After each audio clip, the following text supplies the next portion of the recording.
Alternative Dig Talk. Real issues, real talk.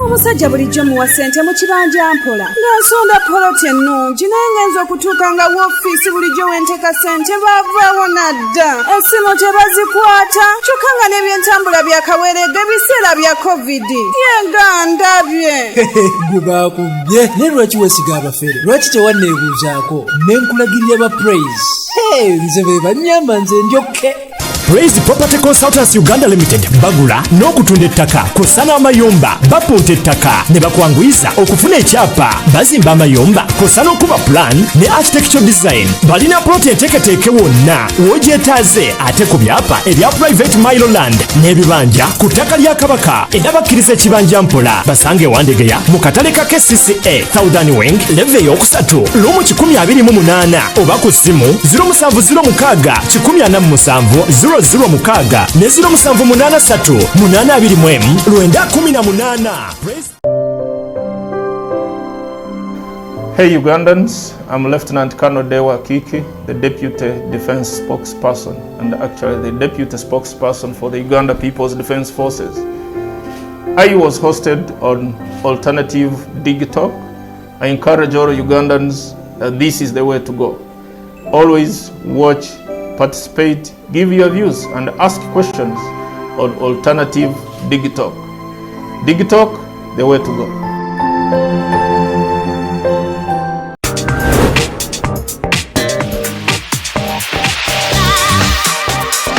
Hello beautiful people, you're welcome to the Snap Talk with your girl Teddy Teangel every Saturday right from 6 to 7. It is your responsibility omwana wo kubeera mu nyumba nga teyasuze bweru mboba mubanja rent. Koyo kulaba abalenzi abasajja abakunga butuufu tebabuulirirwa nga babulamu. Towerabira nti tuli wano ku the Alternative Dig Talk. Mukwano gwange gwali topic ki wandiyagadde twogereko. Is it about family? You can take your time, look for a job, stabilize, men will come, men will always be there, you will get the men. Bonna goyagala musajja yina goyagala ojja mufuna. Embaga ketuuke bino bintu byasenga nawe ojja bafuna. Naye ng'oli asitudde tuyakedde ku makyabbaga nti nsitudde naye nga mutuufu agambye nti gy'akyali muto. Is it outside family? Is it society? Oh, could it be relationships? Just be commenting a topic yona gyandiyagadde twogereko tujjako tujogera kwano ku the Alternative Dig Talk ku share enganzi the Snap Talk.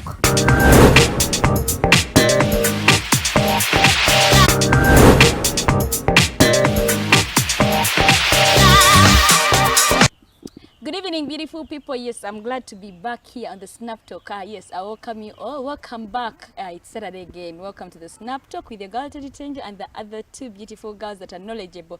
Yes, we never take this for granted for all of you that are encouraging others to come and watch. And yes, join in the conversation by clicking on the pages of the Alternative Uganda ku Facebook, ne YouTube, Twitter, wakawuka wetusange babana etutunoliza ku TV za bulijjo kwa mukwana. Tetuliyo, but the Alternative Uganda are the pages watusanga live every Saturday right from 6 to 7. Njagala obajjukiza nti olunaku olwaleero ng'e mutulaba nga tunyiriridde mu kafo kamu kokakoka the Pavilion Gardens wakawuka wogenda ose empewo ey'obulamu wogenda okulaba beautiful sceneries gwe ayina bidi gwe ayina photoshoot gwe ayina wedding labika ngokuba ku namba eno wammanga 0702 087747 omwami Charles ajja kuba akwata nga akunnyonnyola nti weetaaga kino akuyise mu prices abe ziri batya njagala okujuza that it's located on Lukulinanganda Road wakawuka by they're not far away from the main road nti wobeera olina kyeweetaaze it's easy to direct your your guests ababe abazze ku mukolo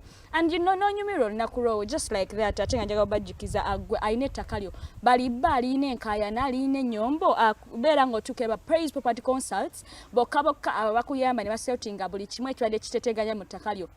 Oyagala ditunda lina ekyapa, oyagala funa kyapa, oyagala gula eka mmeka balina amataka ag'enjawulo ewakiso, emitiyana, enansana. Mu bifo ebyenjawulo olabika okuba ku namba zino wammanga 0706 14 7006 oba 0783 82 19 18 bajja kuba bakutuukirira bakuyambeko ku ttaka lyove mu nnyomba ezo zibadde ziyitiridde naye nga njagala bajjukiza nti leero tugenda kwanira tweyongerayo wamera okutunulira causes of breakups. Yes, litwazitunuulira twala the lights of less sex satisfaction, tulaba not giving people time, twalaba nga Farida yatugamba mbu abamu just okoowa bukoyi, twalaba many of them, and leero tugenda kwa tweyongerayo nga tudiscussinga. Invite your friends to join in the conversation. Yes, tulabike nga tweyongerayo. Let me invite my beautiful girls to say hi and then tweyongerayo. Farida buza tukuba tulabye olunaku olwaleero. Abatulaba olunaku olwaleero mbalamusiza era ate nembanyiriza ku show Farida Bikobere Kimanya gange. I'm glad to be here. Farida Bikobere is her name princess. Buza kwa tulabye nateera. Good evening, mwena abatulaba, manyi Omumbejja Luwedde Lilian, era nga ndi musanyufu nnyo okuba nti ne leero ate tukomewo tudiscussinge ku nsonga y'emu. Omuwulira ayogera nga Mumbejja. Njagala bajjukiza gwe nene ali you have a suggestion you want to hit up and tell us what you want us to to bring on unto you nti what topic yobaje wandiagadde twogereko. Hit our inbox for the alternative Uganda genda mu inbox yaffe oba nyiga kweyo gundi eberako ya WhatsApp. Tujja kwa tukuddamu just in case tosobodde reach out on my social media platforms. Teddy everywhere ku Instagram, Twitter, everywhere. Farida nga olabye nga ngamba abantu tugenda kwa tweyongerayo ne causes of breakups kubanga waliwo yagamba mama komyawo tekigenda soboka, there are many causes emuleseeyo, so leero tuzze natera tukibatuse kukantandikirewo. Still we are still discussing about the causes of breakups in relationships. Yes, Farida tutwale maaso. Causes kale nga bwe baasaba nti twongereyo katunogoleyo kemu endala era ze twali tuleseeyo nti tuyinza okufuna family interference ng'oli mu relationship ne boyfriend wo n'otuuka akaseera n'ogamba nti yes I think it is the time nyanjule boyfriend wange eri oba bazadde bange oba baganda bange ogenda omutuusaayo ngabo omuntu ekifaananyi ky'omuntu kye bakwagaliza si gw'otutte kati maama wo n'akugamba nedda nnyabo oyo omusajja tajja kukola naye nga gwe omwagala naye olw'ensonga nti respecting wadde ensonga ki Farida? Sometimes oyinza okubanga omututte maama tribe gy'otutte si gy'ayagala because gamba n'ogwo atoleese muganda wabeerawo abazadde nga bo balina tribes ze bataagala baana baabwe bawaseemu kati gwe omulenzi gw'otutte agamba kale omulaba omulenzi oyo omwagala nnyo naye tajja kukola olw'ensonga ne bamugaana nti ne bw'oba ogezezzaako ne family gy'ogenza okutandika nga teri mu blessings z'abazadde nayo teba nnungi kati bw'oba respectinga maama wo bataata wo bw'aba agaanye ate si bw'aba brother wo kyanjawulo oyo ngenda mugamba naye bw'oba ofunanga mukazi wo tombuuza just naawe funa mukazi wo nange nfuna ebbaagange mbuliraawo naye mune waliwo ba brothers abalina se mu family nga muganda wagamba nti nedda maama kyagenda following ni tata kyagenda following kulwaki yagenda oteeka mu mukolo gwange sente bwe mba njagala kwanjula mwami wange ye mukulu mu makanga bamu respect chabera gambi kati oyo ye anti yaba agamba nfa ku sister wange njagala sister wange mwagalize ekirungi yagaliza mukazi wo yagaliza mukazi wo because nti oyo ye ne bwe naagala nengenda nenfumbirwa bba wange nga mwagala eye seye tebeera nnene nnyo naye ey'omuzadde ebeera nnene nti bw'aba tayagala kintu omuzadde Katonda gakunsi agamba kale ojja kulaba olowooza nsikwagaliza buli lwakolima bikukwata nti ye wetaaga blessings naye brother wange gwe ne bw'ota supporting Farida, you need your brother's blessings as well. Family yes, naye bw'oba oganye gwe nga kyenjagala nkiyisaawo because nze I am the drive of my life. Naye Farida omanyi nti waliyo ne bamaama abakisussa nga maama ye kwegamba ayagala nnyo mutabani woono omanyi waliwo bamamizi boy abo ng'agamba ono omukyala bw'ati ne bw'ati nze mu kusinziira bw'endabye tajja kusobola mutabani wange oba tajja kufumbirwa mutabani wange aba amanyi mutabani we kirungi okyogedde nedda waliwo Farida abakisussa omwana akuza awezezze 18 lwaki tomuleka ne yeerondera nti alonze n'aleeta n'agamba maama yono gwendeese naye aba yakatuuka tonnaba namuwuliriza byayogera nga gwe watandikiddewo ddoga simwagadde kale era ndeeteramu omuntu omulala anti eriiso ly'omukulu ewaddugala weewalaba waliwo weriddugalira awabi Farida waliwo weriddugalira awabi Farida nga maama ye mbutuufu oba abanga agamba nti oba mutabani we sikitegeera nti mutabani we talina wasa simanyi oba simanyi kubanga ayinza okujja n'omuwala nga bambye omuwala wa mpisa naawe ng'olaba kituufu otuleetedde musege gwe gumutegeera buli ansiimye nsimbi teguliko byakutegeera bwe zina nsimbi nakayingira mu nyumba yo wakandaba omanyi nti ndi mulya nsimbi omusege ogulabirawo gwetaga kubeeraawo. Once you fail to make a first impression ku muntu nawe obeerako n'ekikyamu gundi naddala mother in law at least try hard okole first impression. Nyinza okujja nga nze nyambadde olugoye nga luwanvu lukomawa ku bigere kumba abadde ayagala alabe ku ntumbo yange oba kweri oba teriita. Ate naawe tokisusa Farida owakanye mwe mukisusa omulenzi akugambye nkutwalako mu bazadde bange weosaze zino zisimayanga makisi si damage bazita ripped jeans. Kale kirungiye nze ndabo just okirungiye naye wamma damage. These are ripped jeans. Ogenda kulaba nyazaalawo kati bw'otuuka eyo ng'otandika okufigitinga onoonya obuleesu wezingazinga kati nyazaalawo aba amanyi tewategedde nti ojja wano wali wakikusuulako nti kale tubadde tugenze nobweti ne bwetutulako. There is nothing that justifies your indecency while there is no I got to see my boyfriend. Gwe mind wabadde okipreparinze tuyitire ku dduuka ongulira olugoye oluwanvu bw'oba togenda kulungulira sigenda because teriyo nyazaalawo ayagala kulaba muwalaawe ng'ayambadde ewaffe tufiiriddwa oli mukyala girlfriend wange mama anti mune gwe tenjo wamanyira bu ripped jeans nojja anti ka black ate kofira wambala black nojja nga wena weewuuba anti muna buli omu ayambadde kiwanvu naye gwe nga toyinaamu gwe wame tebakubuulirira ogamba mama wona ayina entondo mama wona ayina entondo naye ng'ate naawe byokoze byebi era nsigadde simatidde kubanga waliwo maama abakisussa maama nayingira mu relationship y'omwana ng'alinga yayagala ogicontrollinga ayagala buli kimu ekiba kikolebwa asooke yeebuuzibweko. Oya abasuse atagamba I can literally not do anything minus consulting my beautiful mother. Tunakuladdi ate tunakuladdi kuliko obukulu erisoli ogambye nga gwe omuntu erisoli omukulu ewaddigayo wala so nze lyange toyita swala mama wange liba lijja kulaba biro okola decision zizo nga gwe omuntu ati jammo gamba mami I was thinking to do this and this or I've already made up my decision but I'm consulting her. What do you think of my decision? Bwagigana naye nga teye badde ntuufu. She has specific reasons probably is it true in one way or the other Lilian. But Farida ogenda kuwa ensonga Farida tuongereyo maaso. Family yo bawo oba girlfriend wo wali omwagala naye nga maama amuganye ngasobola mmusibako ate maama bwagaana omuntu oba taata ng'agaanye omuntu bo baba bamuganye bw'oba kuyingizanga mu family n'ekuzira bw'oba mwana muwala omusajja mute tojja kufunirayo mirembe okujjako okubeera wa bbaawo family bw'eba yakuziza ey'omulenzi oba ey'omuwala omuwala mute oba omulenzi mute tojja kufunirayo mirembe. Waliwo omulenzi alemerako agamba wedde mama wange takwagala naye nze nkwagala. Nze sikwagala sibeera mu environment gye batanjagala. The fact that your mother does not love me I cannot be with you because your mama atwala 70% of your life. Your life decisions, your everything. Kati n'abaana bennyini asooka okusitula omwana abajjajja w'omwana. Kati ye maama w'omusajja atakwagala. So bw'aba maama w'omusajja atakwagala naye nga tosobola wabeerawo ensonga nga batakwagala nti kale osanga tayagala nnyambalayo nze mukazi wayo simwagala ayambala bubi ate si ebyo ebintu ebimu osobola obikyusa naye wabeerawo olinga omulabikidde bubi nga talina nansonga nga just takwagala bwagazi.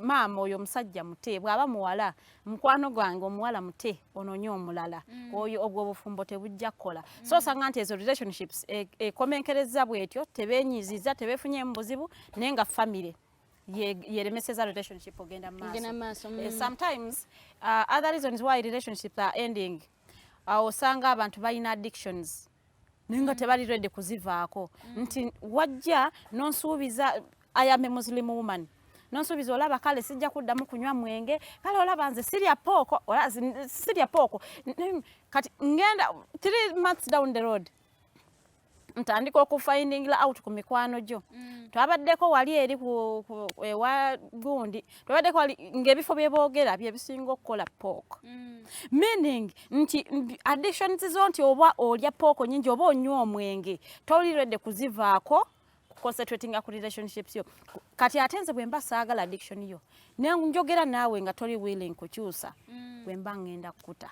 Omusajja anywa omwenge tabeereka naye the same wo omukazi anywa omwenge omuntu atamiira anyone omuntu omutamiivu omuntu atamiira nadde ewaka ng'embwa agiyita nwa tanyuma kubeera naye. Surprisingly wali omunne abatamiivu nga osobola obeera naye Oh dear. I'm just saying because I've seen relationships personally I can't, but I've seen relationships nga they last ngoli action a boyfriend wa mazana bakunyumizaako obugubi bwe bayitamu okubeera n'omusajja. I think oba kiba better obanga mwenna munywa because omuwa abatanywa ng'omulala anywa manyi bwe guwulikika guwunya bubi guwunya abasajja abanywa bakuba omusajja anywa akuba era omukubi abeera omusupakinga katono nnyo n'akuyisaamu oluyi because obwongo bwe bulina ekimugenzeko ekirala naye kyetaaga omuntu anywa n'afuna anywa bwe batamira ne beegunda oba basuze ku kkubo bwe bakeereddeko awo beekuŋŋanye nanti empewo ye bafuuye omwenge ne gugenda beekuŋŋanye badde ewaka naye omusajja anywa omwenge n'atamiira n'emmotoka n'emulema okuvuga nadda ewaka n'akubuuza gwe yalese ewaka emmotoka yange eriwa nga yagenze nayo mu bbaala tanyuma nti kumacha mukeera kunoonya mmotoka gye yatutenga ategeera mukeera kunoonya mmotoka n'essimu nga tamanyi gyali nti buli lunaku mukeera kugula ebintu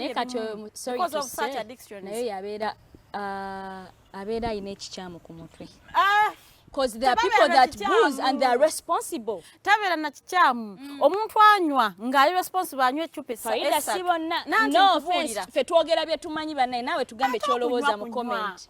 Alcohol is alcohol. Nati wali abatali we batyo.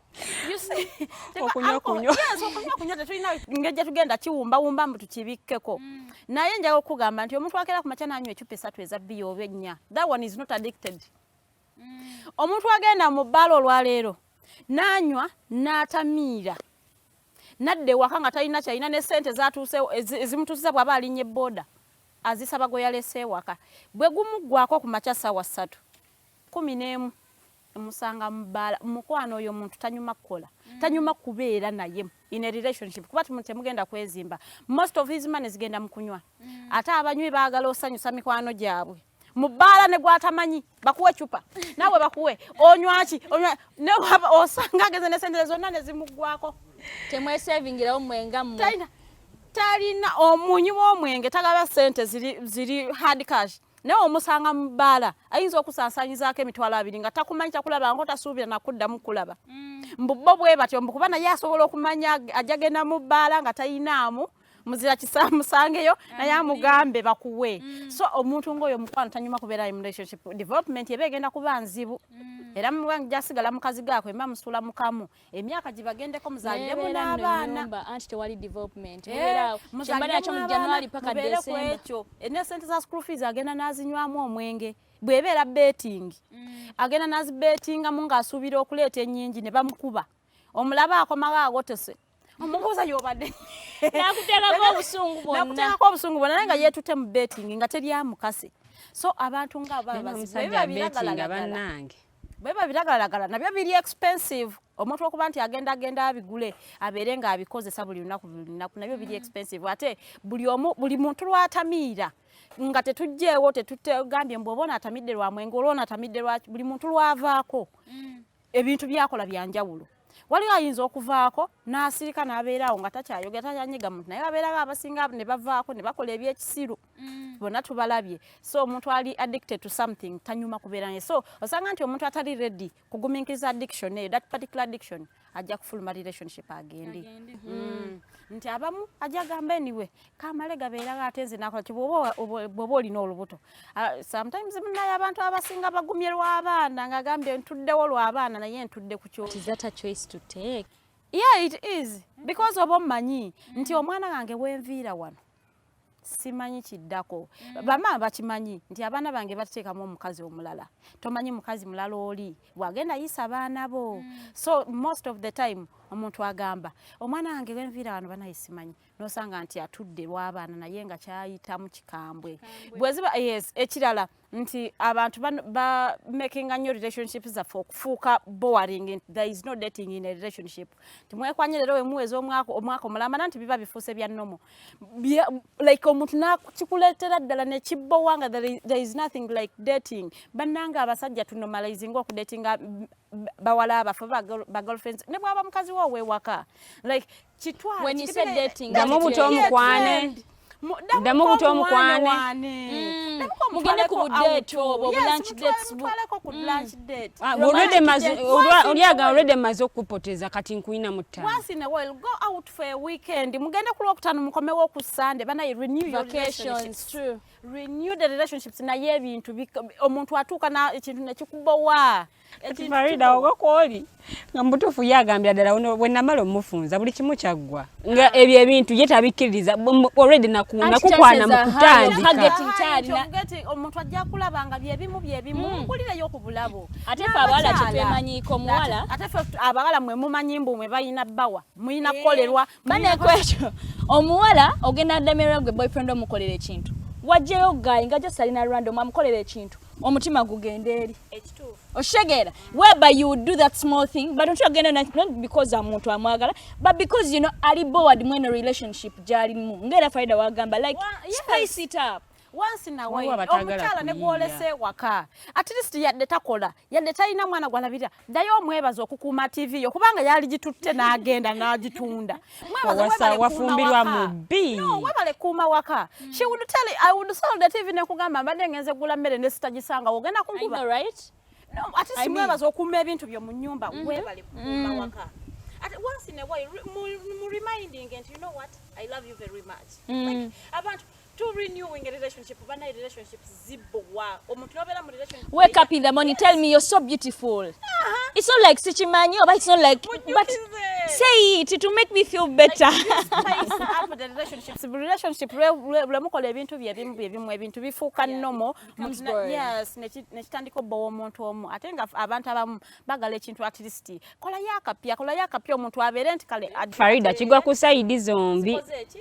Kigwe ku side zombi kiremo okudde w'omukyala nti gwalina okuyiiya wekka naye nga naawe omwami tolina kooyiiya buli ssaawa ojja bw'osika empale ebyo nabimanyiira wootereze ekooti anti olaba ffe tuli basajja nva eri kukola ebyo binyumiza buli kaseera naye komoko ne kadress obudress no tebabuseera mitwalo 4 mutono obulabo obeera eri nga Farida abamu balina omuze ne bawaana omuwala oli omulaba omuwala oli anyirira naye owo toyagala yadde omutekamu yadde ekikulu Farida ogambye tekawo tona socks Farida abasajja beerabira oggula obuntu obutono nga socks era tuba tubayambye by the way omulenzi ng'abadde soko naye nga temanyi twini waayo gyeri ngeno ya black eri ya blue so abeera kuyambye okutonera socks so wama bawala temulekera awo okutona socks muzongere boys get lazy on getting simple things okugula akina butambaala vesti naye mukaddi waleti yogera ku wallet mwana wa mama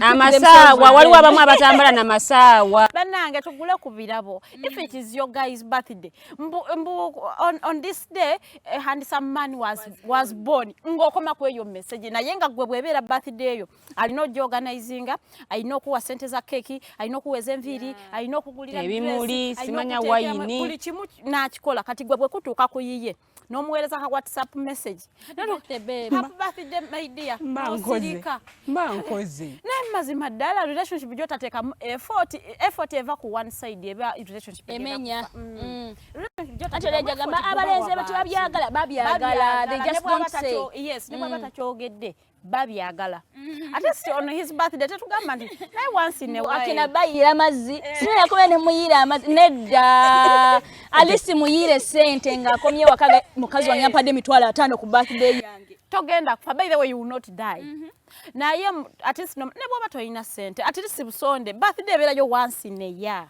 kasonda sente zo manyenti omanyi Farida waliwo abawala abamu nga awaayo okusinziira ku oli ki naye kyamuwa lwaki why does it have to be like that oshegera ayinza okubanga go an extra man ajakyuka teyakuwa kirabo nti oba osanga yamusanga ng'ebintu bimukuttemu naye ng'emabega kalina byakukoledde muzze mulina byakukolera tolinda kugamba nti ate nze oba kuyange teyampa Farida awe nnyini waliwo oli agamba mbu bana netaga ka vacation you're waiting for the guy to invest in you funa milioni yo mugambe mukwana ninawo milioni bade ntesa tugende kochi ku ka vacation I promise you when you reach there you find that you live and pay the bills instead of tenje za chikazi zobalaka kadi naye nga kuteeka mwezi ekisajja za chikazi mama kamulwadde sijja kusabaza mama nga lwaki sizikusaba koza bamba zisaba no zisaba oshegera owoza za chikazi ne mama walwala nzasasula abaana nzasaswa buli kimu nzasaswa seze chikazi zo zikola ki kwane kunviri nzazikuwa sente ze chikazi zo zikola ki so oba oyo yakaddeeti mugamba omanyi mbadde njagala tugendeko Kabale for 2 nights naye nyinawo emitwalo 5 naye akubuuza budget ya mmeka ya miliyoni 1 naye nyinawo 5 nti olw'eddola ze ocontributing ajja nnoonya naye gwe ojja ne suggestion yo agati kayinza n'okuspendinga ye kennyini ojja ne suggestion yo olaba banzaala on 1st October yeno budget yange nojo mazima yeno budget yange ya birthday party tomugambyeko kati gwe ku birthday yo we contributing deki kyokoze kya makulu ennyo kuyita abantu abanaalya emmere n'abananywa wine oba bbiya goguze naye gwe kutuuka ku yiye nga bwe wakola budget eyiyo bw'oba okola budget eyiyo ojewe nti eno budget egenda kola birthday ya bba wange oba boyfriend wange jewe togimuwa ogikole bw'oba tosobola kikola stop burdening people's sons. Okay. Farida awo wenyini njagala osimbe wakati Mumbejja tuzzewo kati. What do you think are the causes of breakups? Kwa Farida atugambye abala we overbe on the receiving wing and it's not right. Omanyi omusajja there is some type of way wawulira ngomukazi amutaddemu sente and trust me this guy is going to respect you. Woteka mugayi sente aiswa kwa ali buli wedda kikawo depending era kuye bampe kino he thinks you have nowhere of getting a certain things yabera loboza ensonga lwaki naye bw'anaaba anoonya kyakufuna mwajja kutunulira ekintu kimu and that is sex most of the times. Exactly. But nga osinatuukawo njagala tutandikire ku cultural differences oba eddiini eno nti ojja funa omuntu nga muri cultures zammwe zanjawulo nti omuganda ayinza ofuna omunyankole oba omuganda nafuna omuteeso oba omuteeso nafuna omukiga buli culture balina ebintu bye bakkiririzaamu mulimu ebintu bye bakola nti ovuikyo oyinza okufuna omuntu ono nga gwe ebintu by'osuubira by'oyagala akole oke bye mukola mu culture yammwe mu culture yabwe kye babikola otuuka ogambe naye sisobola mugumiikiriza nze nali nsuubira nga ajja kukola nga bw'ati ne bw'ati jo waliwo omuntu omu gwe nabadde njogera naye ku ssimu kati ne mugamba nze ndi kulya sapa naye ndi kulya magi koye je banaye ne nkomawo n'ensanga nga onfumbidde ebyo awaka nno bawo mbuno mbikonzo otyo nti nze njagala nkomewo nsange ettooke nga liboobedde nze wangi taata nti ndaga nga liboobedde ekinyeebwa n'ayagala ettooke eriboobedde olw'eggulo banaye naye aba muzibu esimanya ekinyeebwa bakifumbye mu bokisi kirimu ekyennyanja ekikalu ne mugamba ebyo bintu byakyuka saawa zino oyinza okudda nga nfumbyewo obummonde muze emmere bwekyo sisobola girya fasimanya abasajja abaganda of course he was a muganda agafa abasajja abaganda tusobola kulya mmere ng'eyo naye nga owasizza omuntu yalowooza omunyankole basula mu busuuzi asula mu busuuzi oba olusi n'akwata omulawo n'agoya n'ayisaamu n'akuwa n'ayisaamu omulawo n'akola ki n'akuwa so bino ebintu bibiri bisobola okulemesa relationship ogenda maaso nti basobola okwawukana olw'ensonga ono alina ebintu byakkiririzaamu ono byatakkiririzaamu bwe kituuka ku byeddiini ne gujja bagira nti omukatuliki ajja genda afuna omulokole olyoka owulire omwezi gwe10 guba gwa sappule omukatuliki abajja agenda mu sappule omulokole ku lwokutaano asula mu overnight okiwulidde nti ayinza obutabeerawo waka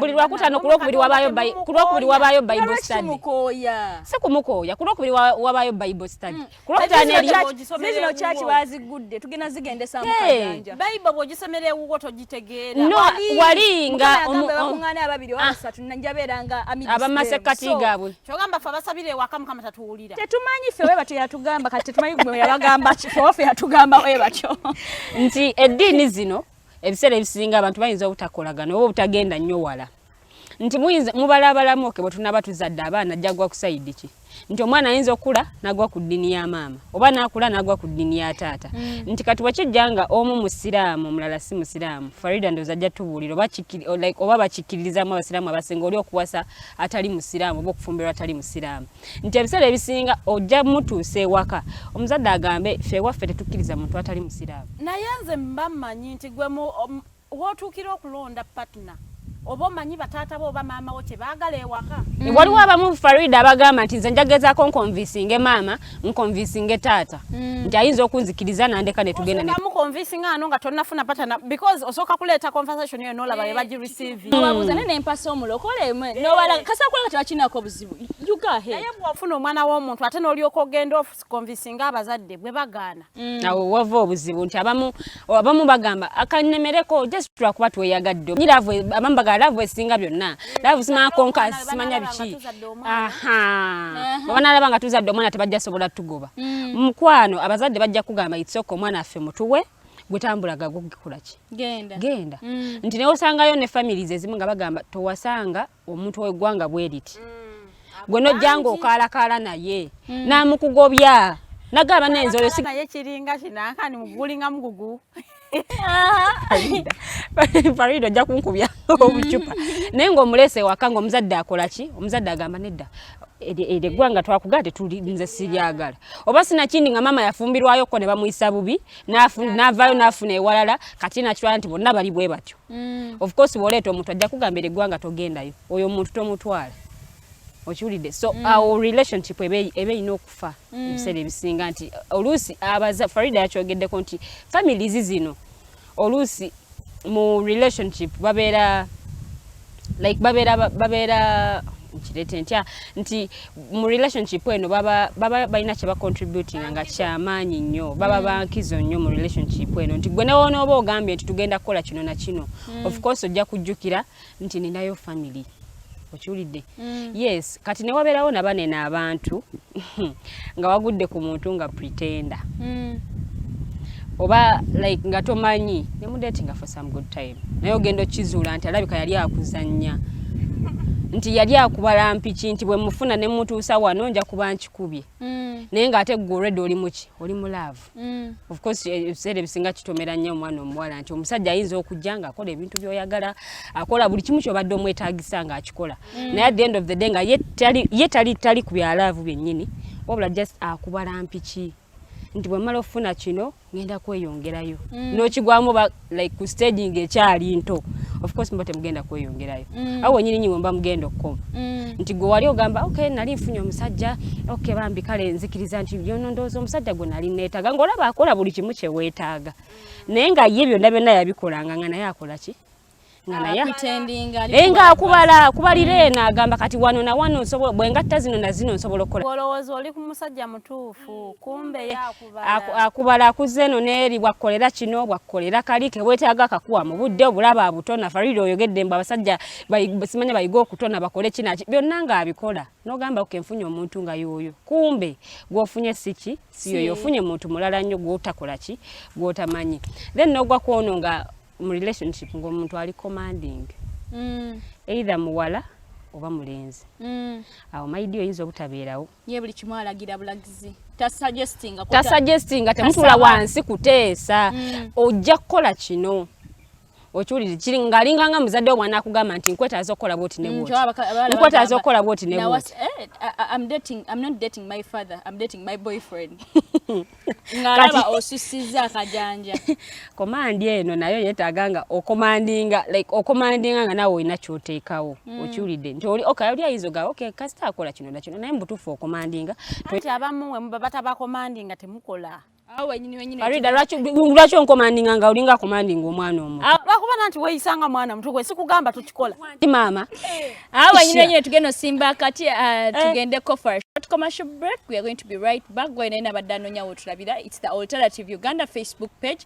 Nyiga kada contribution ajanga live bajja kwanga bakujjukiza. This is the Alternative Uganda, real issues, real talk.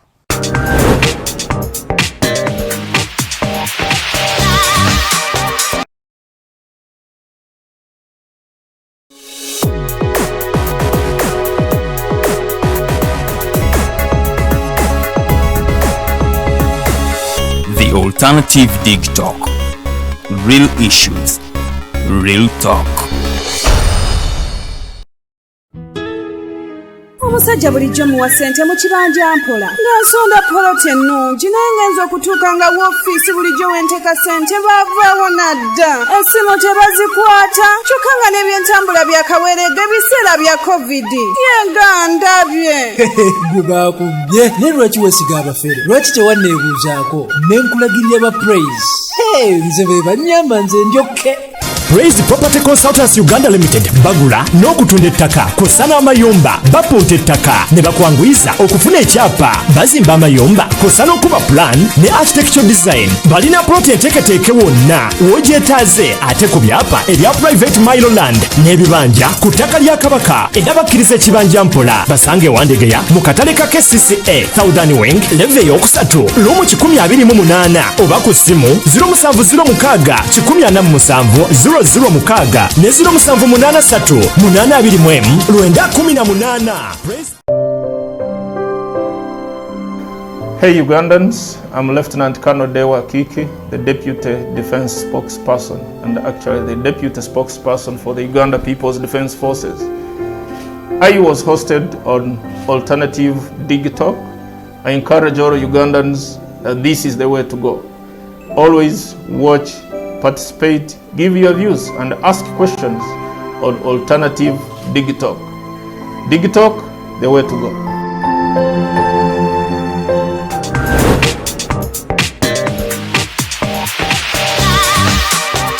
Welcome back, beautiful people. Yeah, it's been nice having you all here. I see people commenting. I want to thank you, Mutale, for watching. Thank you, Effie. Thank you, Bazira. Thank you, all of you that are watching.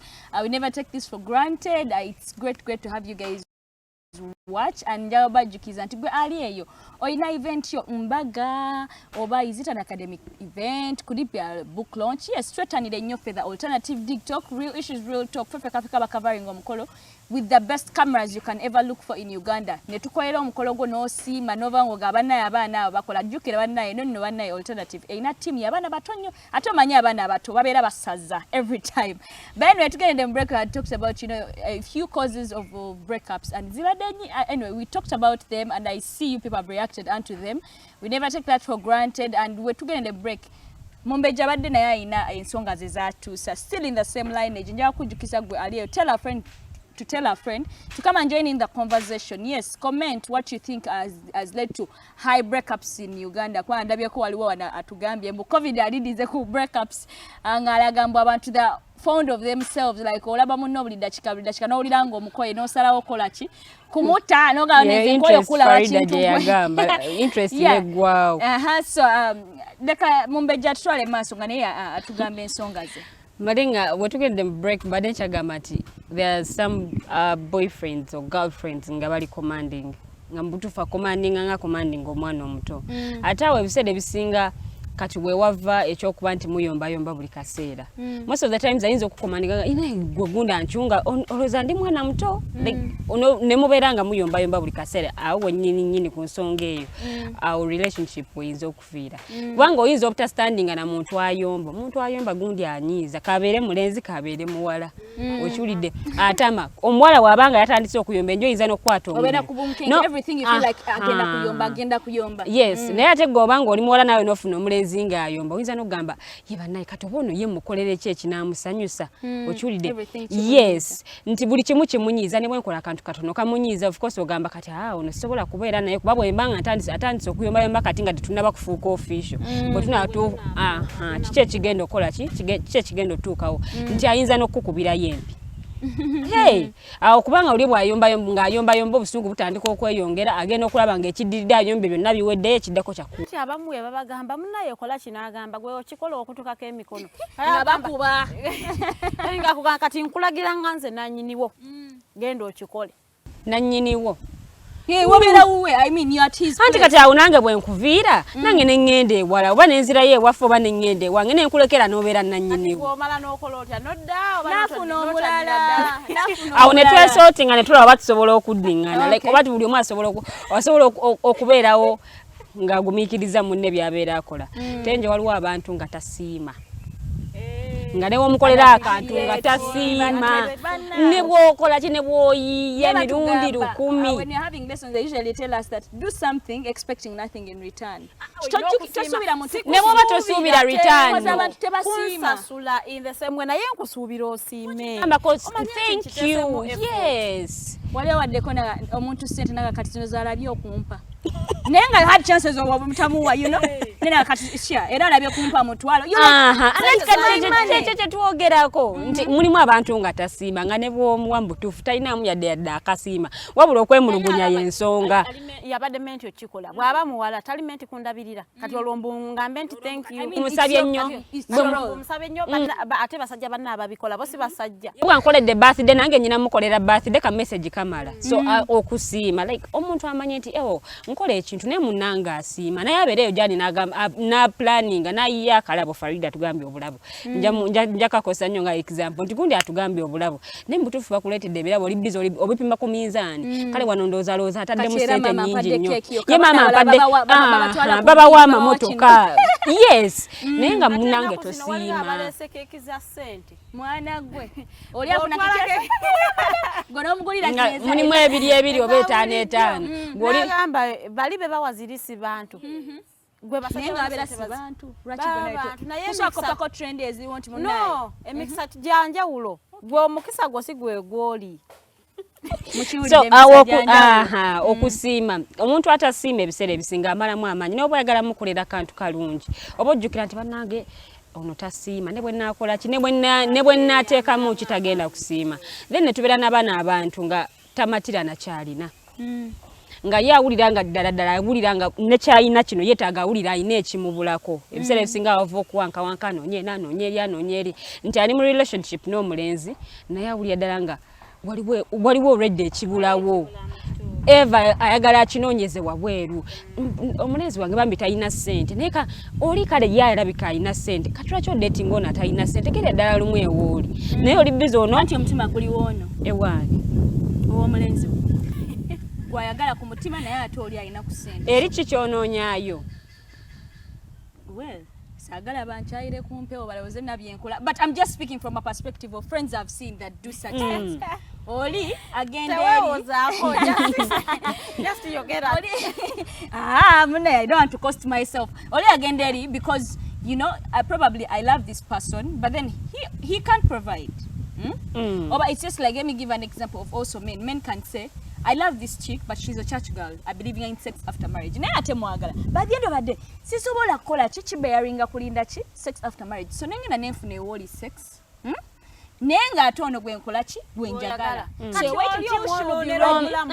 Nange kyenneebuuza eri onoonyaayo ki? Lwaki togenda ddala oli ali ready okuwa sex n'ono n'omuleka tomwagala.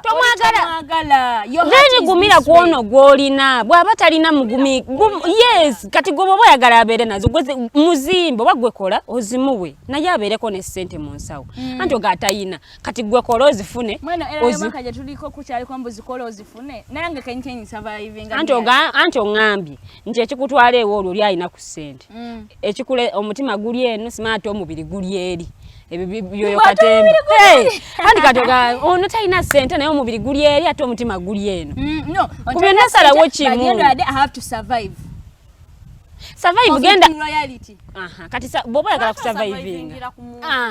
oyagala kusurvivinga mu nsawo ya munno genda onoonye omulimu okole already enkola naye ati tegunsasula tegukusasula like seeing enough money maybe tegumpe enough money so akumbeza onze ngoma fefa tumanyi girls have a lot of demand olaba tenjo I know kulabira family I know kulabira girlfriend I know kulabira guno so I know mulimu ne tegumsasula ne wali ekishigwa mami chasola ogena ekimwa sente chovola baba kugamba omumpi wakoma wakwata oli mumpi okoma wano lwaki oyagala okwata eri waggulu ng'ate okoma wano ofuna omusala gwa mitwalo 5 kikusuza mu nyumba y'emitwalo 45 kyeki onoonyaki ziri wenki no tenjo okwo bakuyita kwewanika nti mweteeka mu level ezitali zammwe because olina kyoyagala oprovinga oyagala kulaga abantu nti nze kale ate oba nnina nnyo kale ate oba kale ndi wakabi naye nga mu byaddala toyina In so doing abaana bali mu contracting ebirwadde because you want to survive.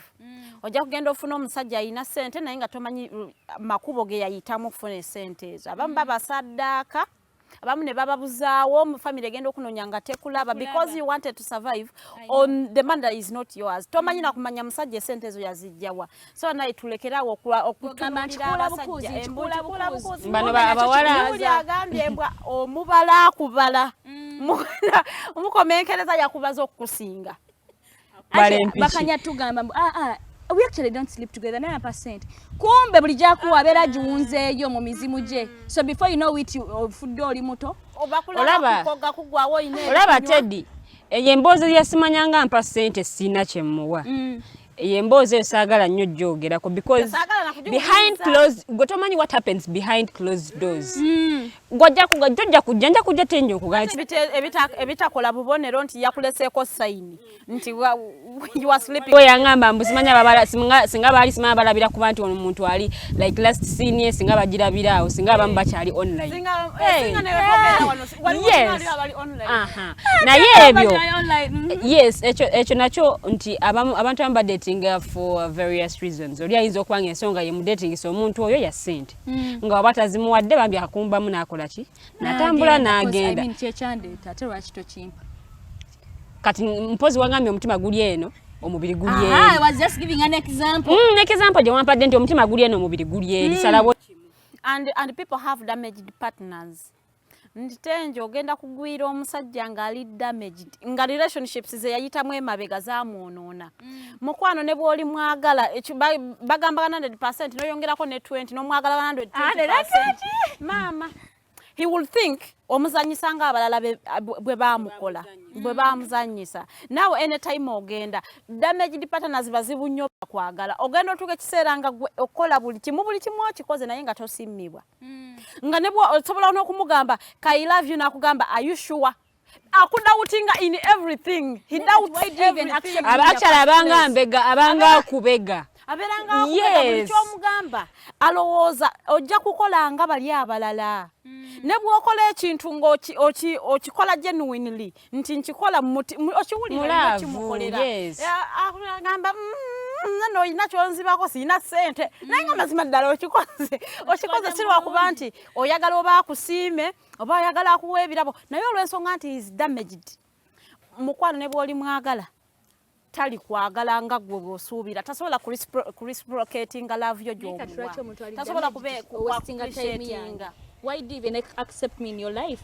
Ngochimanyi stay why na chimu chengenda kukolera to convince you because amanyi nti nolye yamulekawo yamugamba nga I love you na era namulekawo kati bye byo ga kati alabira ddala ndaba nolya bwatyo bwe yanga. Omanyi nti waliwo n'abamu abali damaged nga akyali intact oba ayogerezeganya ne ex we ali mu entanglement.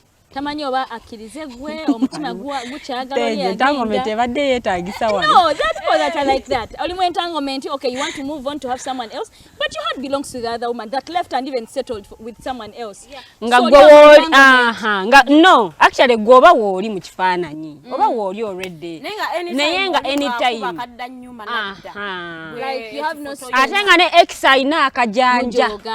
Ex buli kaseera ayagala bwakuba essimu afiibweko ate nga naawe kenyini omulaga nti ex oli mufaako nnyo n'okusinga gwali mu ekifo weekiri. When you call okulisinga ne nkuddamu bulungi ne mugamba toyogera gwe soko sirike noyogera ku simu yo nga omugambe yo wabaze nkukyayira otwalina byo. Waleka abantu abali damaged nti ye ne bwaba tali in contact with his ex in a relationship empya gyayingiddemu tajja jiwa 100% nga bwe yakola ziri ez'emabega because he's already damaged. Tacha believing nti omuntu asobola omwagala truly nga tayinabo bo strings attached. Oyo omuntu naye aba muzibu oyinza okukola bana inoko wanogamba yenfaaki nga tekalwawo okujja ngogamba naye yenfaaki I've done everything I am not appreciated I am not being loved back munaye n'okita ate wabeerawo abantu abakweka love ngayagala omuntu nga tayagala kiraga mbo omukazi bwomulaga nti omwagala nnyo akumanyira ate nawo tatwagamna tutwagala kati ate bwomulaga mukale omwagala naye tomwagala nnyo kati ajja kuguma ajja kweguya batayo abantu mubaagale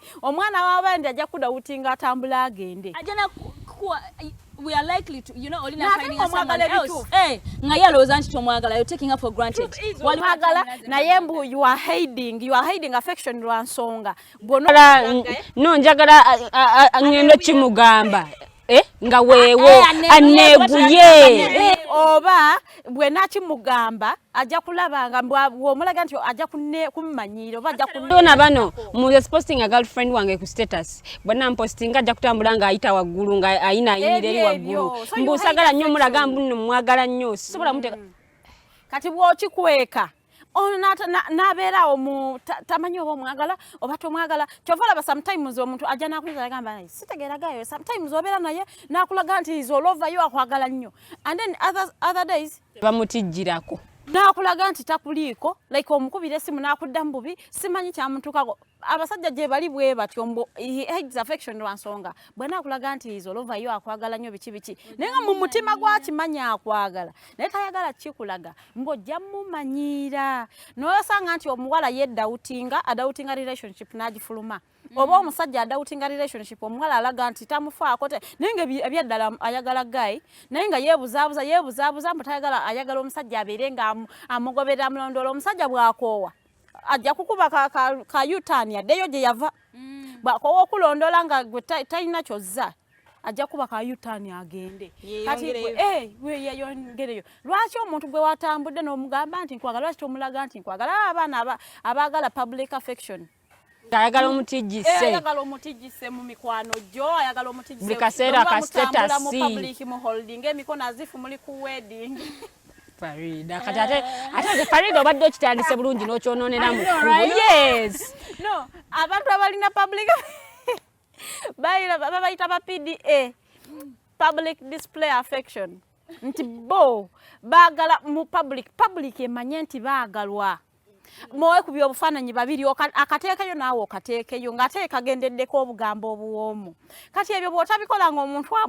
ye kyekikulwa kyayagala kwagalwa in that way ajja kuba adautinga relationship yo bw'aba ayina any chance agifulume nti kyasuubira si kyomuwa ate ne wabeerawo bo balinga bo tebaagala kale kubatimbatimba eyo abo baba bangu bakwagala bw'aba asinganya omuntu nga naye bw'atyo naye bw'osanga omuntu ayagala public display n'otagimuwa yedawutinga bw'aba ayina any chance efuluma tomuli ogenda okubukubako amasimu agomba waayi nvaako nze natambudde mudda awo kisikyaliwo ogamanyira navaawo naye ng'ekintu kyali kitono nnyo you accepted omwala omwagala kyekikukwesa laavu kyekyaki omusajja omwagala oginoonye owulire ddala nti oyo kale gamwagalako ssente n'omwagala naye ng'okimanyi kale si mulungi lwaki tomwagalira ddala banno bamutegeere mbwoyo ojja sigwa omwagalireyo mu nkukuto ng'omwagalako ssente ku lwaki kyazimpa nanti mukube mu bantu bamutegeere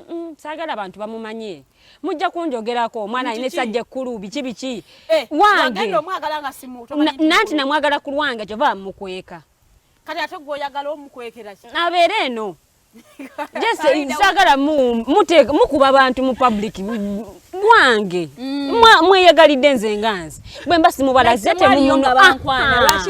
nkwagadde nnyo Teddy awo nanyumyanga naawe wamma kakati wange tuba tuli mu relationships tubeera ne issues ezijja here and there naye sometimes these issues are not resolved kati nezijja zipairinga up omuntu nakunenyako notatekinga time okumuwa explainingira naye nakivaako nagamba anyway nakita kati buli omuntu lwakitanga tafunye explanation issue tebadde resolved bijja bipairinga tuko ekiseera nazitoowererwa nakita ngalaba kiyitiridde ate gye balina bano Farida kankusalemu ekirimi katono nnyo nga nabali tebeetonda nze seetonda nga ne bw'aba akoze ekintu tayagala kwetonda ne bw'akola ekintu wakiri afuba okulaba ng'akikyusa n'akizza ku ggwe nakoze kino naye lwa nsonga nti gwe wakireese nkikole nga era tayagala kwetonda wabula ekibaddewo kyonna akikyusa okulaba nti kidda ku sayidi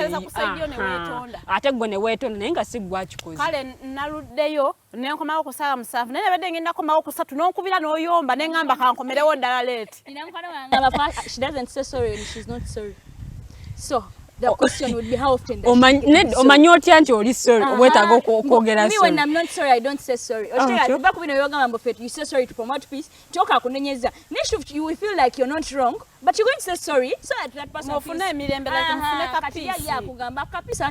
she won't say sorry if she's not sorry. So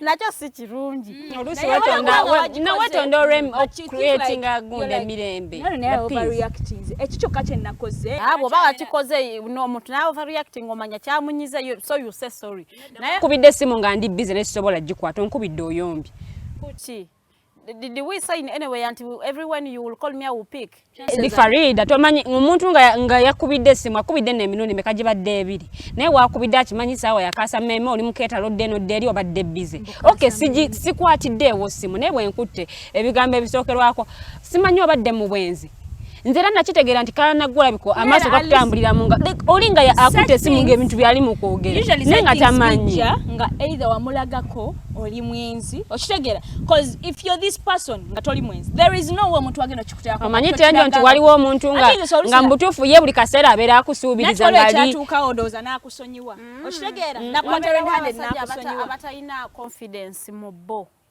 nti ajja kutunulira omwala gwalinanga naye yeeraba kituufu n'omwala tansaana kati bw'aba ayina mwaka akantu nti bamanyi okwewanika n'agenda n'agezaako ku mwala ng'amanyi ajja mugana n'akkiriza kati abeera alakinga eyo confidence kituufu omuwala onene tayimu omusajja ansinga wajja simulina kati wakubira esimu oba mukuwoza misango obeera mukuwoza misango si lwakuba nti yakukwata oyenda but amanyi ene tayimu alabira ddala omuntu gwalina tamusaana it happens even to us girls nti olabira ddanga gayigolina anytime bwagamba omwala omulala ajja kukkiriza so obeeraawo anytime obanagamba bw'okuba esimu ogamba oba alinaani oba alina si kuba nti yali ayenzeeko n'akulaga no but because if he makes a move omwala tajja kugaana because he has what it takes maybe he has the money and he has the looks ataba alabye tufaani ayagala okuzaala omwana omubi who wants to have an ugly boyfriend no one so bwe mutambula mu bantu otambulira ku luguudo lweri saidi eri nange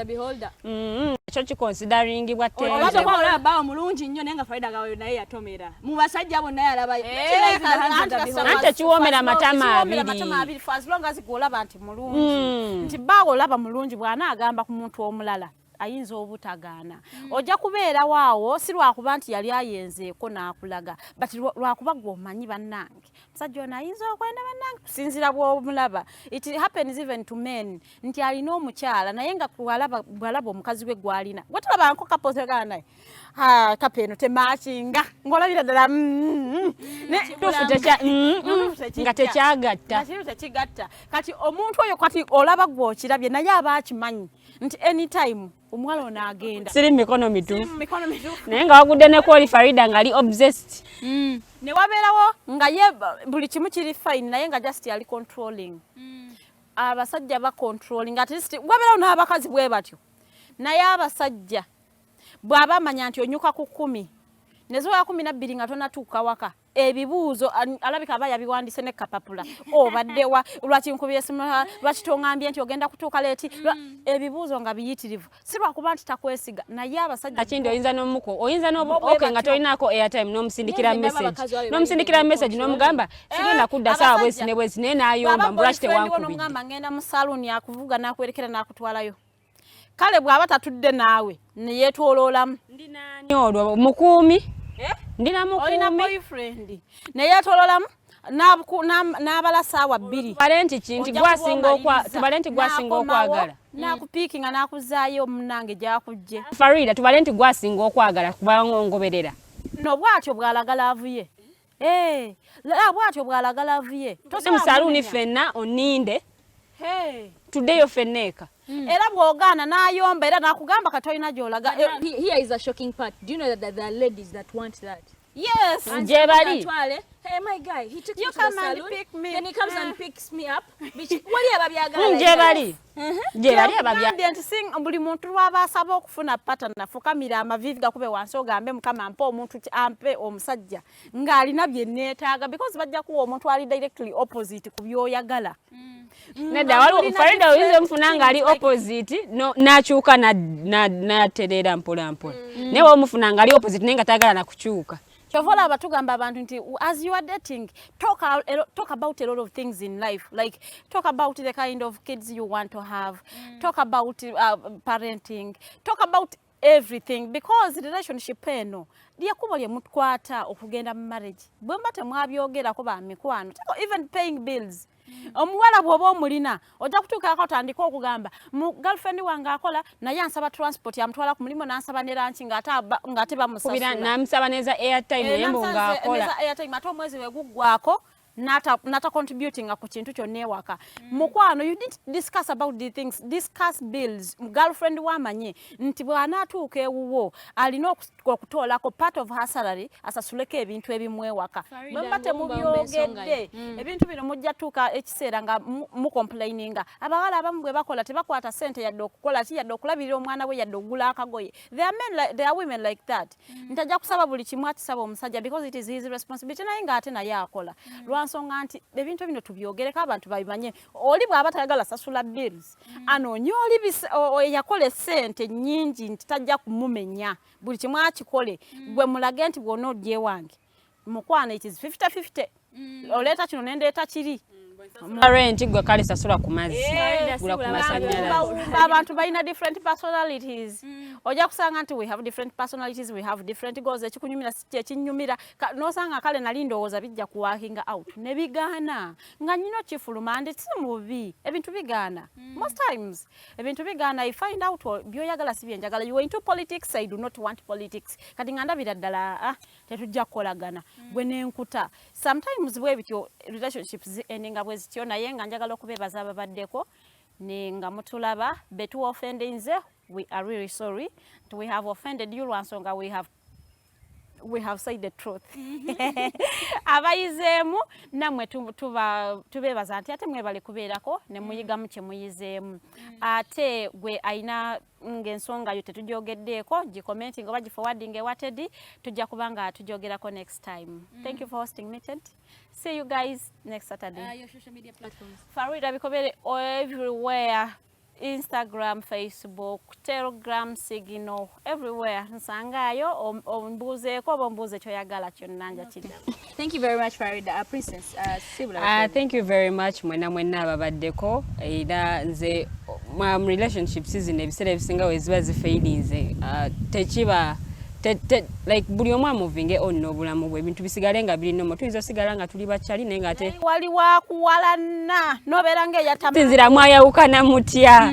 Yes, mwayawukana mutya tuli bantu banjawulo kubanga tuva mu society zanjawulo so anything can happen at any point naye nga mwebale nnyo Lilian Luwedde gemanya genkozesa buli wamu. Alright, thank you very much Princess. Yes, thank you all of you that are there and mutadde the time when you're watching. I'm very sorry for not reading out the comments, but thank you very much for commenting. We shall be citing them, next week. Commenting about them. We appreciate all of you. Nenga sinavanja kwebazom chala Nita's jewelry. Fayo nagamant muna itenja agenda kuseta yambale kachiya. I love my danglers. I see Farida nika. We thank you very, very, very much Nita's jewelry. Gwe naina aliyonga. One day agadde okozesa kubintu bya Nita's jewelry.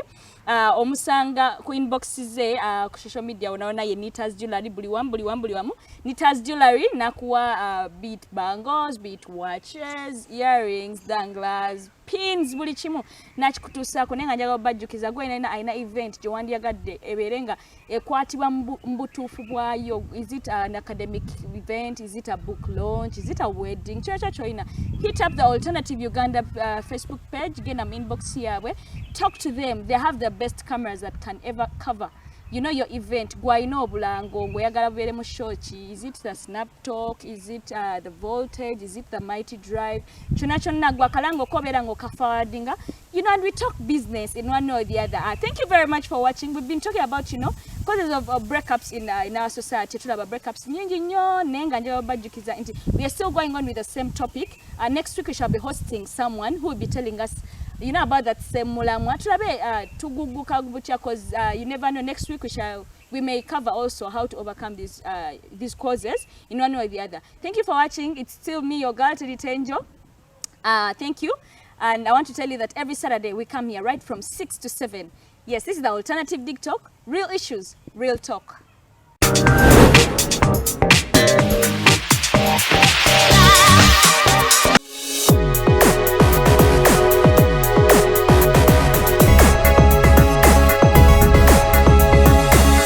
The alternative Dig Talk. Real issues, real talk.